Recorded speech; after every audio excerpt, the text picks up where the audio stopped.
Welcome back to Sledgehammer Horror, guys. I am Ken Sledge, and let's talk horror. Today, I am joined by the amazing Mika. Charmika, how you doing today? Good. How are you? I am doing so well, and it's so exciting to have you. We were lucky enough to work together on The House That Screams, a horror podcast, and you and I had a really good rapport. Obviously, anybody that knows me or you knows what The House That Screams mean to us, and for them to connect us was such a really cool thing, and to be able to talk about Wes Craven's New Nightmare was such an amazing thing to do with you. Now, before we get into the reason why you're here, I want to talk a little bit about you. Mika is a mom, grandma, horror and true crime addict. She's getting married in September. Congratulations. A big story behind that. I don't know if you want to share, but I'm very proud of you. You know, you're doing what is best for you in your life, and I'm so happy for you. We'll get back to that in a second, though. Here's a word that I'm gonna fuck up for sure. Mika is a full-time procurement senior manager. And all right, yes.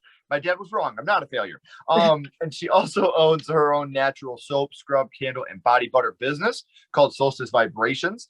And the awesome thing is you can check all that out right down here in the description, as well as her social media links. So let's start talking about you a little bit here, Mika. You are getting married in September. Congratulations. What can you tell us about that?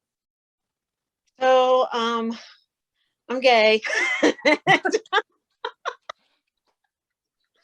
I don't even know why I just blurred out and told you that like earlier this week, but I was married to a man for like 10 or so years, and it wasn't all horrible, but the last 5 years of our marriage, we definitely shouldn't have been together. I definitely started to realize some things about myself, which I always knew, but I went to Catholic school. I figured, I think it kind of made me want to hide myself.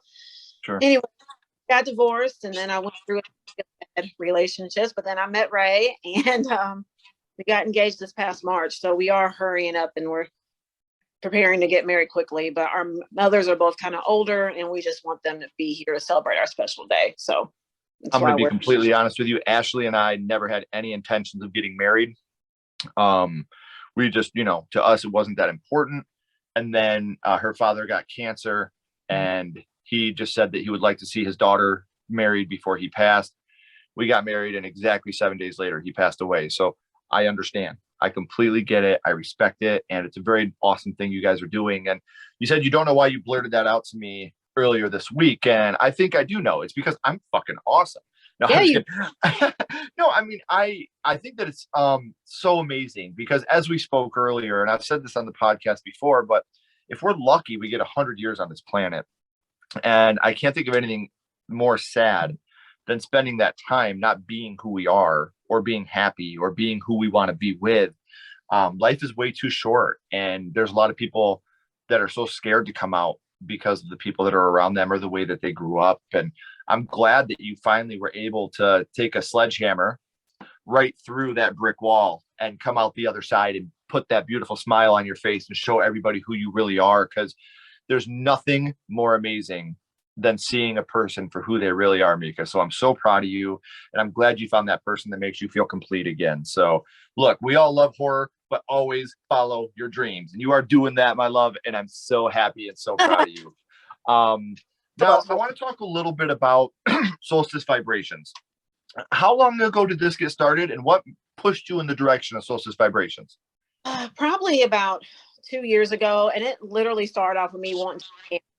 So my partner bought me a candle kit for our first Christmas, and it really just bloomed from there. Like, I made candles, fell in love with it, started search into body butters and soaps and everything, and it just has grown. I'm going to be in an event next month called oh goodness, this is going to be horrible. Gathering at the Crossroads. That's what it's called. County Fairgrounds, and there's going to be a ton of vendors there with crystals and CPD stuff, and it's going to be amazing. I'll send it to you, so you have that go. But it's really gotten bigger than what I thought. Like, not big enough so I can quit my regular job, but it makes me feel good. Like, I've really helped people with like eczema, and a lot of women tell me my body butter helps with their stretch marks, and that makes me feel good. Like, I just really want women and people in general, just to feel beautiful and just to have skin. Well, and like you said, money isn't everything. No. Sure, you still have to be a procurement senior manager throughout the day. But the thing is, having somebody call you or text you or email you and tell you, hey, you've helped me with my stretch marks. Hey, you've helped me with my eczema that I've been suffering and itching with. That's better than any amount of money. Okay, maybe not, but it is better than money. To get that feeling, to know that you've helped another human being, that's amazing. It makes me feel like what I'm doing, I'm supposed to be doing what I'm doing. Who cares about the people? And there was a couple of times I was going to quit. And it was just like at that moment, someone texted me or someone messaged me and told me I helped them in some way or I helped their skin. And it's just like, okay, this is a sign from somebody. I'm supposed to keep going. So. And that's exactly it. That could be a sign from your guardian angel that's telling you you are on the right road. I know the procurement senior manager. I've said manager. Damn it. I finally messed it up. I know that that's an exciting way of life, but I'm telling you right now, the Solstice Vibrations is so amazing. And I'm so grateful to the House That Screams podcast, Candy, Sean, the rest. I love you all so much. And for hooking me up with Charmika, because I've made another friend, which is the whole reason I started doing this podcast, was to learn how horror started for people and to just make some of the best friends in the world. In the horror community, that's what we are. A lot of people don't see it. They see us do these interviews and they don't see a lot of the behind the scenes and how we support each other and how we're always there for each other. And a lot of my best friends that I talk to and text every day, I've met from doing this podcast. And, we text each other, we've met up for movie nights. These things that mean so much to me as a human being, all because of this little box that I talk to people with. So meeting you and becoming friends with you has meant more to me than you could possibly know. And I really hope you guys not only check out Solstice Vibrations, and I wish I had a social media link for the procurement senior manager. Dang it, I did it again. But make sure that you are following Charmika on social media because she's an amazing human being and you're going to be able to look at all the things that she's doing here in the future. Now, I'm going to try it one more time just so I can see if I can get it right. Procurement senior manager. Yes. Yes. All right. Now we know what you're doing in the future, Mika, and what you're doing right now. But here for a second, I want to go back to the past and I want to talk about what got you started in the horror genre, your first horror movie. And if you guys haven't figured it out by now, Mika, your first horror movie was Nightmare on Elm Street. And we are talking the original 84, right? Okay. I just wanted to make sure because, there was one time in the 90s that I was wrong. So it could happen again. Now, Mika, do you remember about how old you were the first time that you had seen it? I think I was 5 or 6. So I was born in 82, letting everybody know my age. So it was like 87 or 88 when I saw it. And I know that came out in 84. But the funny thing is my babysitter was the one that brought over. Yeah, she's the one that got me into horror, honestly. She was supposed to be watching me. My parents were going out, and she brought over Nightmare on Elm Street. I want to say she brought over Halloween and maybe Pumpkinhead. I remember Pumpkinhead, and I did not care for that. And people don't shoot me. I don't care for it now. But yeah, and I remember loving it. And I remember the next time she was supposed to come over and watch me. I told her to bring the finger knives guy back over. I distinctly remember saying that. And my mom was like, what are you talking about? And I was like, the finger knives guy, mommy. Right. But I thought Freddy was so cool. And I remember the thing that stuck in my head was when Lisa getting dragged across the ceiling. Oh, Tina getting dragged across the ceiling.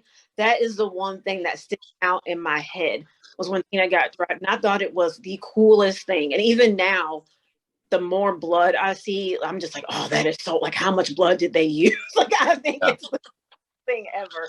But just for the 80s, like some of the stuff that they did in that movie, it was awesome. And a lot of it they had to do with one take. And, like the rotating room. You got Jisoo, Tina, with her spinning. And, what people don't remember a lot about this movie is this was a very, very low budget film. That's why Freddy Krueger himself has 7 minutes of screen time throughout the movie because of different makeup. They couldn't have him on screen a lot because he looked so different. That's why when you see him, he's shadow or he's, not visible. He's covered in fire and running. But it's just like that movie, this low budget Wes Craven slasher, is probably the movie I've talked about the most on this podcast. And yet every time I talk about it, I fall more and more in love with it. Like A Nightmare on Elm Street, I've always loved it, but now learning how really, I mean, I've always, oh, such an influential movie. Holy shit, this movie is seriously an influential movie. Like Yeah. it started horror for so many people and it's still relevant today. So, now we know which scene affected you the most, being Tina being, Skin the cat. But what would you say your favorite scene from A Nightmare on Elm Street is? When he fell and all that blood was favorite scene. Hands down, favorite scene. I loved that. And that is still, I would say that's my favorite scene in the movie. As a kid, I loved seeing Tina dragged across the ceiling, but as an adult, I love that scene. It was just so much blood. I mean, if we're being honest, I think it's time for Johnny Depp to just stay away from beds. Nothing good ever happens in Johnny Depp's bed. I'll tell you that right now. So Johnny, just start sleeping on the couch, buddy. That's all I'm going to say. And you're right. This is another scene that the first time you see it, you're just in shock. Like, as a child, I'm just like, this is the scariest goddamn thing I've ever seen in my life. And now as an adult, I'm like, how the hell did little Johnny Depp have all that blood in his body? That's so much blood. Yeah. Like, but it looks so great. And it's so over the top, but well deserved. And, it's funny to look back on it now and see Johnny Depp in that role. He's almost timid and quiet and reserved and not Johnny Depp. So it's another one of those things that you get these people that start in these roles, and look at what horror has, Kevin Bacon, Johnny Depp, all these people, this Jennifer Aniston with Leprechaun, they really got their big break in film and horror. And, horror is shunned by the Oscars and shunned by the Academy, but horror is an amazing genre. And a lot of well-known actors got their start in horror films. So this film, obviously, we talked a little bit about a couple different kills here, but the kills are very, very few and far between in this film. There's really only 4 kills throughout the whole film, but every single one is severely memorable. Now I got to lay the gauntlet down for you. Which of the kills in the film is your favorite? Man, is there a time limit? Probably Johnny Depp. Can I phone a friend? No, I agree. It's one of the things where each one is it has that moment for me. And I just told the story a couple days ago on the podcast. I've told it a couple different times, and I'm really sorry for repeat viewers have to hear me say it again, but I just feel like it's so relevant when I talk about this movie. I had a buddy of mine that would not sleep with sheets on his bed after watching this movie because of the Jesus Garcia scene with Rod and the jail cell. Because of that, he would not watch this movie, or he wouldn't sleep with sheets on his bed. Like, it scared him that bad, and he wouldn't watch horror after that. Like, this movie ruined horror for him. And tell me that's not super influential. It is. And that's crazy that it ruined horror for him, where for me, it made me more interested in I know we're talking about Nightmare on Elm Street, but I am a Michael Myers fanatic. Like, that's my favorite. I was scared as shit of Michael Myers, scared of him, but I would still lay in bed and cover my eyes and watch him go after Jamie Lee Curtis and all of her friends all the time. So, but it just made me more interested, honestly. But that's crazy and I get it. Like, when you're that young, something like that, like that's scary. And then you go to sleep. We all have to go to sleep. So it makes it even more scary. For me, growing up, I'm an older guy, and growing up for me, the big 3 horror guys were Michael, Jason, Freddy, and they were all scarier for different reasons. Freddy, because you can't escape him. Like you said, you have to sleep. There's no outrunning your sleep. Jason was just the biggest badass of them all, I thought. He could use a machete, a crossbow, a bow and arrow, a sleeping bag. Jason could get you. And then your boy, Mikey Myers, which I call him Mikey. I don't respect him enough to call him Michael. Mikey, he was just, I think that in hindsight, as a child growing up, I was not a Halloween fan. I thought Michael was boring as shit. Just that's it. He was boring. He was the white bread of horror movies. But then I became older and I realized, if we're being really, really technical, in my opinion, Michael's probably the scariest of the bunch because he's just a guy. Yeah. He's not a dream demon. He's not a little boy that drowned in a lake and got revived by the Necronomicon. He's just your next door neighbor. Yeah. That snap. Yeah. And he when you look in his eyes, he's just got the blackest eyes, the devil's eyes.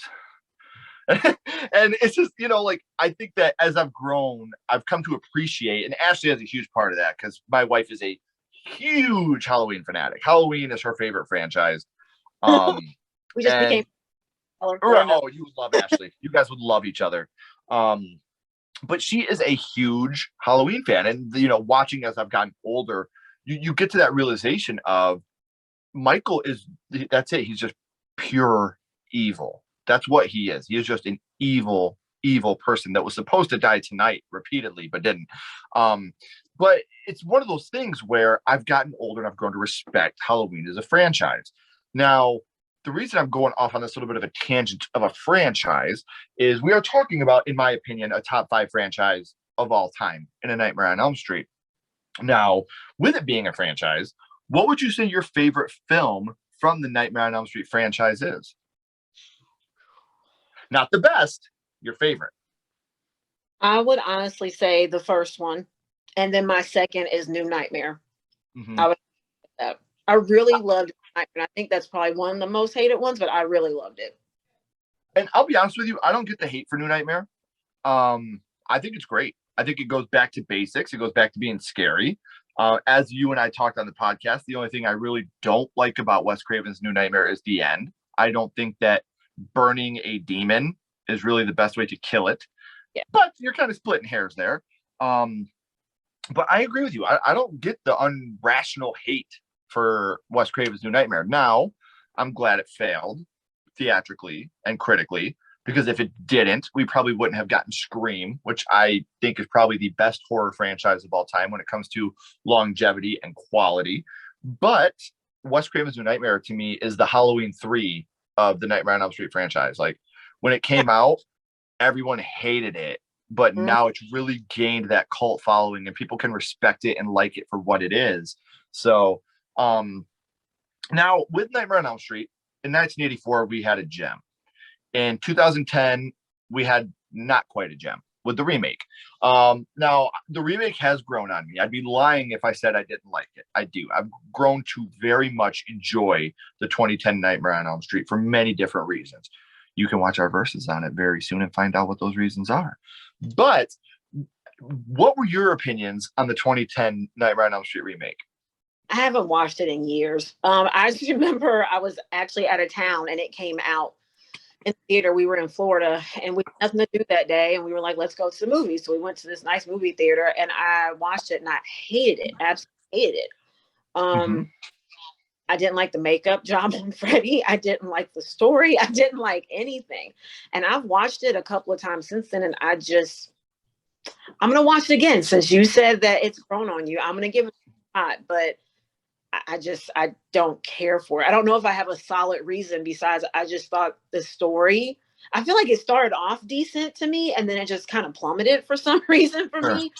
Well, I'll say this. The acting is atrocious. And it sucks because Rooney Mara is a phenomenal actress, but you could tell her heart and soul was not in this movie at all. A couple things I'll say about the film positively. The CGI sucks.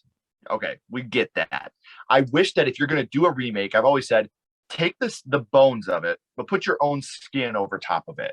They tried too hard in this remake to use scenes from the original and use CGI on them instead of the practical effects, which I think really brought it down. Now, some positives about it. Jackie Earle Haley was given the impossible job of playing Freddy Krueger. And he did what Robert Englund could not do. And that's make you hate the bad guy. Yeah. You go into this, we couldn't hate Robert Englund's Freddy Krueger. We couldn't, I'm a child killer. Yeah, fuck them kids. I get it. They deserved it. But then with this guy, he's like, what do you want to play, Nancy? Fuck you. Sounds fun. No, stop. That's gross. Don't do that. You're grounded. Bedroom Freddy. So like he made us hate the villain. Like he literally did his job and played the Freddy Krueger part better, in my opinion, than Robert Englund. Robert Englund is way too charismatic, and it's impossible to hate the guy. I mean, the guy was on Nickelodeon shows like I'm about to get slime, ha! Like Child Killer on Nickelodeon. But other positives, like the very first kill, that dude takes that knife and shoves it into his neck and almost decapitates himself, is so awesome. Like, I think that's such a great kill. Or when you got Freddy delivering the line, "Why are you screaming? I haven't even cut you yet." He still has those one-liners that are like, oh, it's creepy, but it's still a Freddy one-liner. It's not a Robert Englund one-liner, but it's a Freddy one-liner. So please, after you do watch it, he did a really good job it was about the makeup. Now, I think personally it's because I'm so Englund's makeup that it just kind of threw me off. It wasn't him as an actor. He did a great job. It's something about the movie, the story, the other actresses and actors, like what you said, their heart just wasn't in it. A lot of them, their heart was, except for, Jackie. Like he originally wanted to play Freddy Krueger, right? Original, and he didn't get that role. So he lived his dream, literally followed his dream. And he got to I think it was him. It wasn't him for me. It was just everything else just wasn't cohesive. See, and like I said, I love the idea of the micro naps. Like, obviously, that's a real thing. I think that's really cool. The biggest thing for me was the CGI. But what I did like about it, I really like the story of what if he was an innocent man? What if they did kill an innocent man and that's the reason he's come back? But we'll stop talking about the remake because I don't want to ruin our Versus episode that'll be coming out here soon. I still want people to check into that. So the reason I got to get on this, that was 2010. This is 2022. It's been 12 years we've had without our Mr. Krueger, the man of our dreams. Would you like to see another remake or possibly sequel or even a prequel to tell the origins of Fred Krueger? Is that something you'd like to see now? Well, it would be that'd be awesome. I like that idea. I don't want them to touch the original anymore, but maybe try to do their own thing with it. Mm-hmm. See, and I said, I would love to see a prequel of Fred Krueger with Devon Sawa playing Fred Krueger. I think Devon Sawa would be amazing playing Fred Krueger. Be awesome. I like that idea. I definitely like the idea of a prequel. I'm surprised that never came up, unless it has, and I just didn't hear about it. But I'm surprised. The two things I'm going to continue to pitch on every podcast episode until they come to life is Devon Sawa playing Freddy Krueger and a Friday the 13th remake with Kathy Bates playing Mrs. Voorhees. Those are the two things I need to see. Someone pick this up, please. Like, I just think Kathy, like, she's one of my favorite, like, Misery. Like, I could see her playing Mrs. Voorhees as like a Misery mixed with the mama from The Water Boy, like that intensity. Like, oh, it would be such she could absolutely own, especially now that she's got that silver fox going on. Like, she could absolutely destroy that role. She's alone, like she's phenomenal on American Horror Story. So she's one of the characters one of the people that makes that show. So yeah, she would be in that role. 100%. Now, Mika, we talked about your first horror movie being A Nightmare on Elm Street and how much that movie means to all of us, really. But now I want to throw you a little bit of a curveball here. My little buddy Ghostface has a question for you. What's your favorite scary movie, Mika? What is your favorite horror movie of all time? Oh God, Halloween. And I'm not. It's Halloween. I can watch that movie over and over and over again. I probably know every single line and all the stupid trivia that goes along with Halloween. One of my papers in college, I was in movie class and I was getting my bachelor's, and I wrote that for my final paper was about Halloween. So that is my favorite horror movie. White bread. And like I said, I've grown to appreciate the Halloween. I still honestly, like, I'm not trying to be an ass, I still think Halloween is probably one of my least favorite horror franchises as a whole, just because I'm really not a fan of Halloween 2. I know a lot of people love that film. I think the kills in it are top tier. I think it's probably got the best kills in the whole franchise, but it's slow. The newest one? No. Like Halloween. Yeah, Halloween 2, the original. Yeah. It gets confusing because there's so many different. Yeah. But I mean, like, and that's the thing. Like, I think Halloween 6 is probably one of my least favorite horror films ever made. But see, one thing that I won't do is a lot of people shit on Halloween Resurrection. I don't like it, but it at least entertains me. When I watch Halloween Resurrection, I'm not bored. At least I get a laugh. And at least they tried something different with the live streaming. Like, it was a different aspect. Look, I get it. The Busta Rhymes Kung Fu shit is stupid. Yes. But it's fun. Like, the movie for me is fun. Like, I can put that movie, I'd watch that over The Dream Child. I would watch Halloween Resurrection over Jason Takes Manhattan. Like, they're all equally cheesy to me. So it's just one of those things where I can't hate Halloween Resurrection like everybody else, because at least I get some entertainment out of it. I would never be like, man, I'm in the mood to watch Halloween Resurrection. That would never happen. But if somebody's like, I've never seen it, I'd be like, okay, let's do it. Let's have some fun with it. It's no H2O, which is my favorite in the franchise, but it's okay. So, Mika, I've had an amazing time talking Nightmare on Elm Street, Wes Craven's New Nightmare, Halloween, Friday the 13th with Kathy Bates, hopefully coming soon. Now, I do want to go back to A Nightmare on Elm Street being your first horror movie. And what we're going to do, Mika, is rank this on a skull count. Now, we're not ranking it on acting, production, score, because that's all amazing. What we're doing here is strictly judging this movie on how much it affected you on first viewing. So, Mika, 0 skulls being not effective, 5 being extremely effective. You can use half and quarter skulls anywhere in the middle. What would your ranking of A Nightmare on Elm Street be? I would definitely say a 5, just because it got me into the horror genre. Like, I thought Freddy was cool. Like, I thought it was the coolest thing. So I would definitely say a 5. And then Gateway drug got me into. Once you said that he's like your next door neighbor that just went psycho.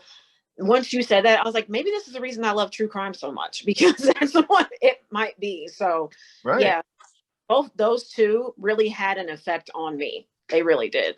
And I think one of the scariest moments in Halloween 78 is when his mask gets ripped off and he steps into the light and you see that he's just a normal guy. And then he pulls the mask back down. Like, that's a scary, like, as an adult that has 3 kids, that scene scares me, because that could be my neighbor. That's it. That's some guy that just snapped one day. Yeah. So I get the respect that Mikey Myers, I'll call him Michael for the rest of the night. I get the respect that Michael Myers has now. But I'm just saying, as a kid, when you go from watching Freddy and Jason to Michael, I was like, is he just going to stand out there in the fucking sheets? Or is he going to do, oh no, he hung a guy with a knife. That was cool. What's he going to do now? He stabbed another guy. He fucking stabbed her with that kitchen knife again. Oh, no, he's got, no, he's not. God damn it, he stabbed her. Son of a bitch. So, I mean, I know I'm being a little over dramatic here, but I just, that to me was where it's, that as a child, that was like, can you hit somebody against a tree with a sleeping bag, please? That's where Michael fell a little short for me. So, Mika, this has been so amazing. What was that? Kills have gotten crazier though. Like, as more movies come out, like I'm pretty sure they probably got that from, even though he came out technically first, they probably some feedback from like people that went to go see Jason or Freddy, like, hey, let's make these kills interesting. So especially the new ones, like, just psychos. You just said something. Michael was first, and Friday the 13th and Nightmare on Elm Street have been dormant for years because of lawsuits, because of studio not giving a shit. Michael's still out there rocking, so he was first, and as of right now, he's last. But I will say, as much as I love Freddy, I love Michael, I love Jason, no one can touch the Friday the 13th fan films that are coming out right now. I'm a huge fan of Friday the 13th Roseblood. I am a huge fan of this fan film. Have you seen this yet? No, I was getting ready to ask you to send me some links after this so I can look at this. I'm going to tell you this. There may be a crazy shape at the end of the Roseblood fan film. I'll say that much. I will say that much. So when we're done here, I'll send you some links so that way you can check it out. Because like I said, it's on YouTube, and good friends of mine did it, and it has Laura Park Lincoln, who was in Friday the 13th Part 7, as so she continues her story in this. It's a direct sequel to Friday 7. So we'll talk about that. Don't go anywhere, Mika. I got a couple more questions for you. Everybody else, we're at the end of the third act. The credits are about to roll and that curtain's about to drop. So before it does, there's some links in the description that need a click in. So make sure you guys are clicking these links, following her on social media, and checking out everything that she has to offer. Until next time, guys, keep talking horror, stay what you are, and we'll see you guys soon.